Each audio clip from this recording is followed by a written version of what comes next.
약 한 달 전 Robots lost their freedom. I'll go with you. 어벤져스 시리즈 대박을 쳤던 루소 형제의 4,500억짜리 넷플릭스 영화 소식에 이어 영화 역사상 최고라고 해도 과언이 아닌 영화 아바타 신작 브르제, 그리고 팬들이 무려 20년이나 기다린 끝에 드디어 2편 소식이 들려오는 콘스탄틴2까지 정말 다양한 해외 영화 소식을 전해드렸는데요. 조회수가 거의 60만 가까이 나오며 많은 분들께서 관심을 가져주셨습니다. 그래서 오늘 그 영상 2편을 준비했습니다. 역대급 액션 영화로 손꼽혔던 탑건에 이어 저물어가는 마블을 대신하려고 노력 중인 DC의 야심작 더 배트맨 파트 2, 그리고 비밀리에 촬영한 디카프리오의 차기작 소식까지 있는데요. 그럼 바로 들어가 보죠. Let's go get this son of a bitch. 먼저 2022년 영화계를 암담하게 만들었던 코로나를 뚫고 한국에서만 800만 명이 넘는 관객을 유치했던 바로 그 영화 탑건 매버릭 후속작에 대한 소식입니다. 이 영화를 못 보신 분들도 계실 텐데 진짜 미친 영화였습니다. 제가 탑건 매버릭 개봉 당시 할리우드 배급사 중 한 곳에서 잠깐 일할 기회가 있었는데요. 이때 나왔던 말 중 하나가 이게 할리우드에서 돈 부어서 만드는 영화지 였습니다.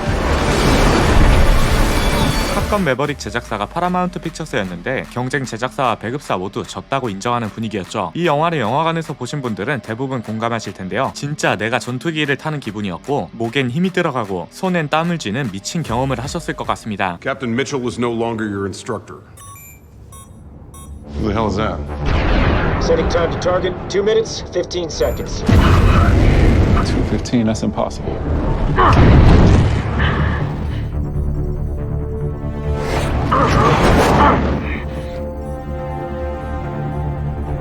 오죽하면 평가가 너무 좋아서 재개봉하길 기다리는 사람들이 많았고 2022년 6월 극장 개봉 이후 무려 10번이나 재개봉하는 대기록을 달성했죠. 그리고 작년 1월에 탑건3 개발 소식이 들려왔습니다. 이미 각본 작성에 돌입했고 톰 크루즈 주연까지 확정되었죠. 게다가 미션 임파서블 8이 우주를 배경으로 하고 있어 탑건 또한 우주를 배경으로 할 가능성에 대한 루머까지 돌고 있는데 개인적으로 우주에서 조용히 비행하는 것보단 매버릭처럼 미친 사운드를 들려주면 좋겠다는 생각입니다. 그리고 미친 속도감을 선사해줄 다른 영화도 기다리고 있는데요. 바로 트론 RS 소식입니다. 2010년에 개봉한 영화 트론 새로운 시작의 후속작인데요. 저는 극장에서 봤지만 많은 분들이 TV에서 처음 접하셨을 것 같습니다. 2010년에 개봉한 영화임에도 불구하고 사이버펑크라는 생소한 주제를 정말 잘 구현했으며 이 세계물이 판채는 요즘 개봉했다면 더 크게 성공했을 영화이죠. 조금은 유치할 수도 있지만 이 당시 영상미는 진짜 극찬을 받았고 무엇보다 놀라운 것은 이때의 CG 완성도가 현재 할리우드 CG 구현도보다 좋다는 평가를 받고 있으며 영화의 배경 중 상당수가 실제 세트장이었다는 것이죠. 그리고 음향 효과와 OST 선정이 미쳐서 안 그래도 영상미가 좋은데 속도감까지 완벽하게 느껴졌습니다.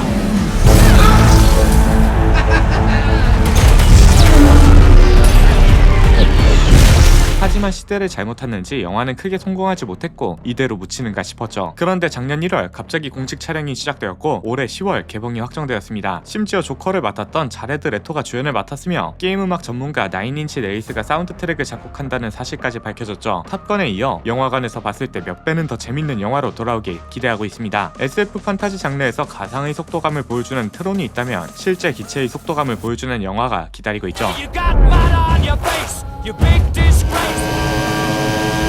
바로 레이싱 영화 F1입니다. F1은 전 세계 최고의 레이싱 대회 포뮬러 1의 약자인데요.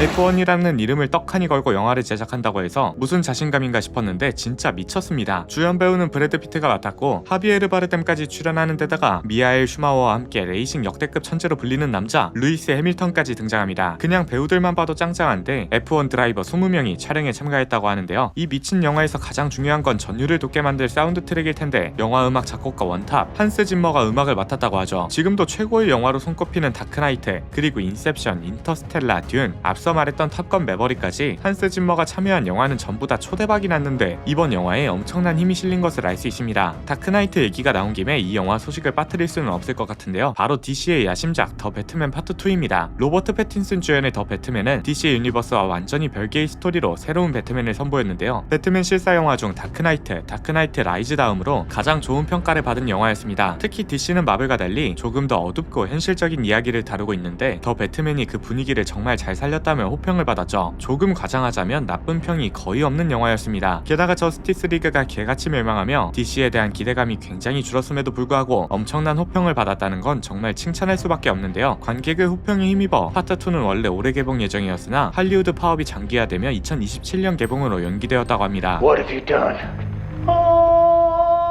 그리고 더 배트맨 파트 1에서 조커가 등장하지 않았는데 삭제된 장면에선 조커가 등장했다고 하는데요. 아마도 파트 2에선 조커가 본격적으로 모습을 비칠 것 같아 많은 팬들이 기대하고 있다고 하죠. 올해 DC의 야심작 슈퍼맨이 개봉될 예정인데 과연 더 배트맨 파트 2가 슈퍼맨과 함께 DC의 부활을 이끌어갈지 귀추가 주목되고 있습니다. 이런 어두운 분위기를 좋아한다면 대작이 또 하나 기다리고 있죠. What the hell is that? 바로 애플TV 오리지널 영화 더 고지입니다. 가끔가다 애플TV가 되게 재밌고 신선한 콘텐츠를 들고 오는데 이번 영화도 굉장히 흥미로운 내용을 담고 있습니다. 엄청나게 깊은 협곡을 가운데 두고 두 명의 뛰어난 저격수가 협곡에서 탈출하려는 미지의 생명체를 감시하는 영화인데요. There she is. West Tower observation post. That is East Tower. Contact with the other side is strictly forbidden. The gorge is the door to hell. 최근 할리우드에서 가장 주목받고 있는 배우 두 명이 주연을 맡았고 알 수 없는 생명체의 모습을 숨김과 동시에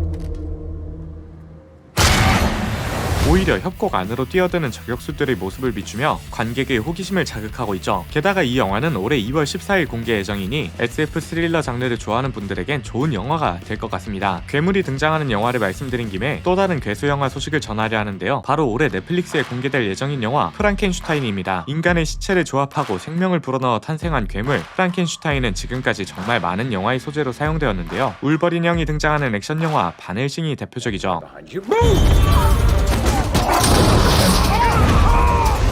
The Frankenstein monster!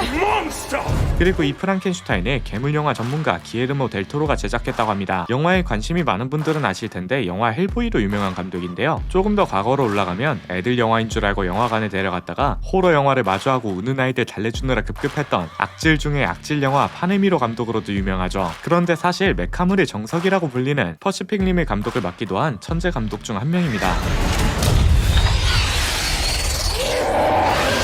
그리고 비교적 최근인 2022년엔 기에르모 델 토로의 피노키오라는 시리즈가 넷플릭스에 공개되며 극찬을 받기도 했죠. 진짜 괴물 하나는 기깔나게 뽑는 감독인데 이번엔 괴물을 창조하는 것이 아니라 기존에 존재했던 괴수를 다루기 때문에 과연 델 토로 감독만의 프랑켄슈타인이 어떤 모습으로 등장할지 큰 기대가 모이고 있습니다. 그리고 기에르모 델 토로가 아니라 베니시오 델 토로가 출연 예정인 영화 소식이 있는데요. 올해 개봉을 앞두고 있으면서도 비밀리에 제작되고 있던 영화 더 배틀 오브 박탄크로스입니다. 아직도 제목이 확실히 정해지지 않아 박탄크로스의 약자인 BC 프로젝트로 불리고 있는데요. 레오나르도 디카프리오가 주연을 맡았음에도 불구하고 이렇게 조용하게 진행되고 있는 게 처음이라 해외에선 굉장히 화제가 되고 있습니다. 이 영화의 주연으로 조커의 호아킨 피닉스 그리고 영화는 안 하곤 비고 모텐슨이 캐스팅 명단에 있었으나 레오나르도 디카프리오가 참여 의사가 있음을 밝히자 바로 주연으로 발탁돼버린 것인데요. 원래는 소규모 영화 프로젝트였는데 디카프리오가 참여한다고 하자 제작사인 워너브라더스는 곧장 제작비를 2천억 원 가까이 높였고 작년 9월 촬영을 마쳤다고 합니다. 정말 조용하게 촬영을 마친 뒤 그 어떤 마케팅도 없이 올해 개봉을 앞두고 있어 오히려 사람들의 호기심을 불러일으키고 있죠. 더 박탄크로스는 올해 8월 개봉 예정입니다. 설 연휴가 지나고 나니 연초라 그런가 굉장히 재밌는 소식이 쏟아지고 있고 연휴를 맞아 저희 채널도 행복한 휴식을 취했었는데요. 이토록 행복한 명절인 설날에 끔찍한 전쟁이 났었다는 사실 알고 계셨나요? 바로 6.25 전쟁으로부터 10여 년 뒤 베트콩이 설날을 틈타 전쟁을 벌인 적이 있는데 설날에 방심하고 있던 전 세계 각국의 군인들과 한국군을 공격한 구정공세입니다. 베트남도 한국처럼 설날을 세웠기 때문에 관례적으로 이날만큼은 전쟁이 없을 것이라 여겨졌지만 베트콩이 이걸 노리고 거대 병력을 투입해 기습전을 펼친 것이었죠. 그런데 이때 유일하게 베트콩의 기습을 사전 예측하고 전기지 돌파 저지에 성공한 국가가 있습니다. 바로 한국이죠. 베트콩 기습 직전에 6.25 전쟁이라는 쓰라린 과거가 있었고 이 아픈 기억을 바탕으로 방어에 성공할 수 있었던 것입니다. 지금 우리가 설날에 행복한 자유를 누리는 것도 6.25 참전용사들 덕분이라 해도 과언이 아닌데요. 국가의 도움을 받아 대우받는 분들도 계신 반면 안타깝게 그 어떤 대우도 받지 못한 참전용사들도 계십니다. 그런데 최근 전세계 주요 외신들이 이 참전용사와 관련된 소식을 다루며 정말 큰 화제를 모았습니다. 해당 기사에는 70여 년 전 태극기 사진과 함께 독특한 형식의 기사 내용이 실려 있었는데요.